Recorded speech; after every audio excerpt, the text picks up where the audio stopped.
Good morning and happy Monday, groovy citizens of Earth. So as you can see, I'm a little moist around about the neck area, and that is because I just left out of the gym. And when I tell you, I put in some work today, y'all better believe it. Well, you know, every Monday is really a rough day for me because it's leg day.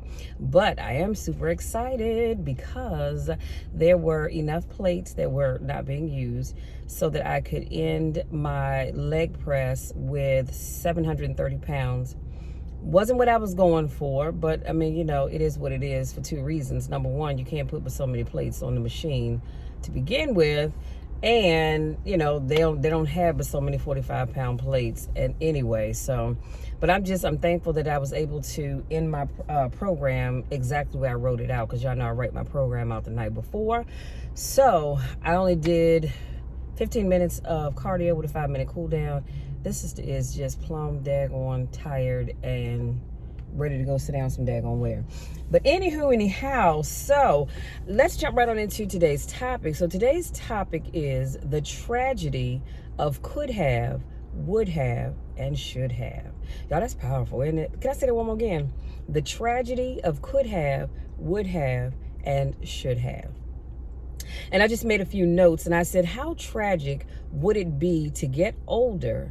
And you know what, as I think about it, you don't even necessarily have to get older, but to sit down and think about all of the things that you could have done in your life, with your life, things that you should have done, and things that you could have done, and look back and say, wow, you know, if I had done A, B, C, X, Y, Z, I could have been so much further in life, or whatever it is. But before I go into that, y'all, you see I have on my shirt that says Queen of Everything. That would be me.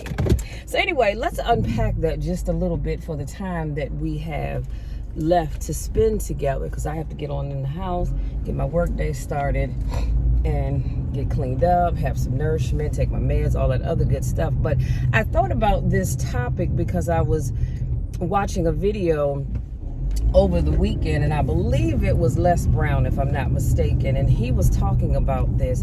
And it is a tragedy when you look back, and I know we all have done it at some point in time, where we look back over our lives and we say, dang, you know what, if I hadn't ended up with this person, I could have done A, B, C, X, Y, Z. Or we think back to, dang, I wonder where I would be, or what would have happened if I would have done A, B, C, X, Y, Z. Or you look back, especially when you see somebody else growing in an area or doing something that you wanted to do, and I mean, it is just blowing up for them. And you look back and you say, dang, you know what? I should have did A, B, C, X, Y, Z, and I would be where that person is, or much further in my life. So all I'm saying is, I want you all, starting today, and you know my rules, starting today, not tomorrow, not next week, not next month, and certainly not next year, but starting today, I want you all to start getting to a place where you stop using the word should have, could have, would have, and start going out there and doing the things that you have been called to do, doing the things that you truly want to do in life. And I've always said this, and I truly believe this, that when you get an idea to do something, it's not because you just don't have anything else better to do in life. I believe that idea that you came up with is a goal that God has whispered into your spirit and said, I want Michelle to do A, B, C, X, Y, Z, or I want Chrissy to do, or Bob to do, or Rachel to do, or Barbara to do, or Craig, or Chris, or whoever. And most of those people I name, I don't even know who they are. I just came up with the names, but that's neither here nor there. I'm just saying, when you have ideas and goals and dreams, I need you all to act on it. Stop being afraid. See, a lot of times we get afraid of what other people are going to say. What are they going to think? Why do you care? I mean, really, why do you care? Let me say this. And I've said this before too, y'all. They talked about Jesus. So why are you worried about folks talking about you? I don't care what you say about me behind my back, okay? Because I'm going to do me.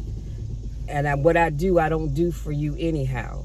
But I said all of that to say, stop allowing that to keep you from stepping out there and being the best that you can be. God gave you a gift, and he didn't give you that gift for you to just put it in your back pocket and hold on to it until he decides to call you home. He gave you that gift because he wants you to use it. He gave you that gift, and I'm gonna be honest with you, he gave you that gift. It's not even for you. Let that marinate in your spirit. It's not even for you. He gave you that gift. He gave you that idea. He gave you that goal because he knows that that gift, that goal, that idea is going to benefit a whole bunch of people. But if you don't do anything with it, look how many people are missing out on what you have to offer the world because you're so worried about failing or what people are going to say or what they're going to think. It doesn't matter what you do in life. It doesn't matter how successful you become. People are always going to have something to say about you, okay? They just are. Simone Biles, she just popped into my mind. An amazing gymnast. Absolutely amazing. And here she's winning medals left and right. And you have these women that have the gall, that have the balls. I'm talking about balls the size of King Kong's balls. And I don't even know how big those are. It doesn't even really matter. But they have the nerve to sit and talk about that woman's hair. Are you kidding me? She's out here doing phenomenal things. She's out here doing things that they probably can't do, probably could never do. And all you can do is see fit to talk about her hair. Who cares? Who cares? Her hair is not what won her the gold medals. It's her routine. It was her performance. But at the end of the day, she is living her dream. So she's not going to get to the end of her life and say, I should have, I could have, I would have. So don't let what people may think about you stop you from doing what you want to do. You may fail. I may fail. We may fail. But you know what? It's all right. Because in failing, that's where our success really comes from. Failing. You know why? Because when you fail at something, what does that make you do? It makes you go back to the drawing board, right? You go back to the drawing board and you say, okay, well, you know what? I tried ABC. That didn't work. So now I'm going to go and try XYZ. I'm going to tweak this just a little bit. I'm going to take that out. I'm going to add this in, and I'm going to try it again. And chances are, the second time around, it's probably going to work for you. May not work quite the way you want it to. Oh, but guess what? Third time's a charm. So I want to leave you with that thought. Stop sitting around here talking about, I would have, I could have, I should have. Because that's played out. That's last year. We're not doing that anymore. And I need you to start today deciding that you are going to go out there and be the best you possible. That's my goal every day, y'all, to be the best me possible. Because here's the other thing, and then I'm going to leave you be because I'm hungry. The other thing is this. There's somebody counting on you to do what you said you were going to do.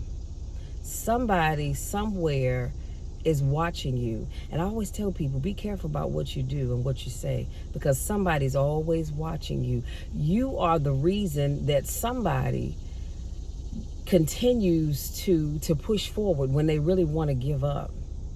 You are the reason that somebody has decided they're going to step out on faith and not get to the end of their lives talking about I would have, could have, should have. You are that reason for somebody. Now, you may not know who that person is, and you really don't need to know. But I guarantee you somebody's watching you achieve your goals. Somebody's watching you live your dreams.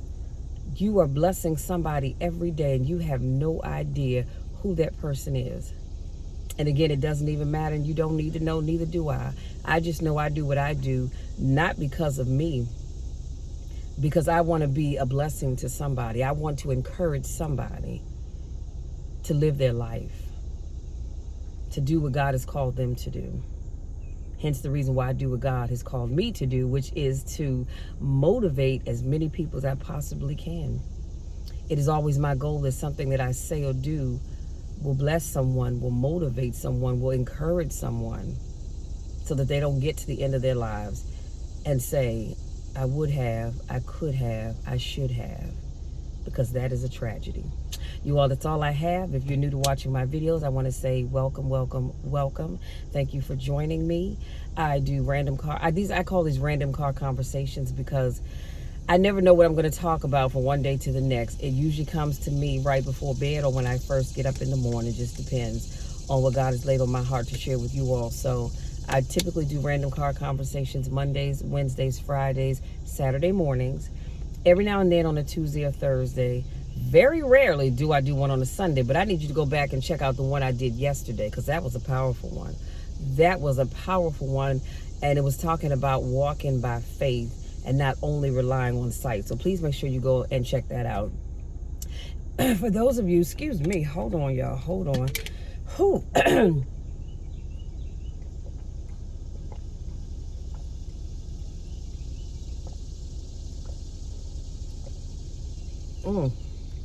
Sorry. For those of you that this is not your first rodeo, I want to say welcome back. So glad to have you back. I missed you guys. Again, you guys go out there, be the amazing people that I know you are. Go out there, live your dreams, and don't let the tragedy of if I shoulda, coulda, woulda fall on your shoulders, because I'm certainly not going to let it fall on mine. I am so thankful that every day that God sees fit to tap me on my little old shoulder and say, baby girl, come on, get up. It's time for you to go out there and live your dreams. I'm so thankful that I take advantage of that, and I don't have I can't say coulda, woulda, shoulda, because I'm out here living my dreams. I'm out here doing the things that I truly want to do. And I think that's it. Y'all know, you know the drill, you know my spiel. I love each and every one of you to the moon and back. There's nothing you can say or do that's going to change that, because I'm going to love you anyhow. I'm going to love you no matter what. I'm going to love you even when nobody likes you. And you ask me, how can I do that, Michelle? Well, you know what? I love you, each and every one of you, as Christ loves the church. We're not perfect people, but God loves us anyway, right? He loves us in spite of us. And so that's how I love each and every one of you. Go out there, do what you've been called to do. Greatness is in you and greatness is in me. Till next time, take care.